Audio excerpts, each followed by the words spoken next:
आज मेरी फ्रेंड अपने खेत से ताज़े ताज़े पालक के पत्ते तोड़ के लाई थी, तो मैंने सोचा क्यों ना इसी से उसके लिए कुछ बहुत ही टेस्टी सा बनाया जाए। तो मैंने उसके लिए बनाया था बिल्कुल कैफे स्टाइल में चीज़ी कॉर्न एंड स्पिनच सैंडविच और कोल्ड कॉफ़ी। तो यहाँ पर सबसे पहले पैन में तेल और बटर को गर्म करेंगे। इसके बाद इसमें ऐड करेंगे लहसुन, हल्का सा सौते करके प्याज ऐड करेंगे। इसके बाद इसमें जाएगा पालक, 1 मिनट के लिए कुक करके स्वीट कॉर्न ऐड करेंगे उबले हुए।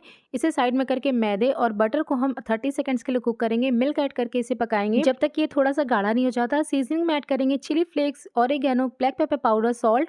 लास्ट में चीज़ क्यूब ऐड करेंगे और मिक्स करके साइड में रखेंगे ठंडा होने के लिए। कोल्ड कॉफ़ी के लिए चीनी, कॉफ़ी पाउडर और गर्म पानी को मिक्स करके साइड में रखेंगे। यहाँ पे हम सैंडविच को असेंबल कर लेंगे और इसे टोस्ट कर लेंगे। आप चाहे तो तवे पे भी कर सकते हैं। तो ये हमारी बहुत ही क्रिस्पी सी चीज़ी सैंडविच बन के रेडी है। इसके बाद कॉफ़ी वाले मिक्सचर में दूध, कॉफ़ी पाउडर, मिल्क पाउडर और आइस क्यूब्स ऐड करके अच्छे से ब्लेंड कर लेंगे। ऊपर से डालेंगे वनीला आइसक्रीम और चॉकलेट सॉस। सैंडविच को भी कट कर लेंगे। बहुत ही ज़्यादा क्रिस्पी और टेस्टी बनी थी। तो आप भी इसे फटाफट से ट्राई करें और वीडियो को लाइक करना ना भूलें।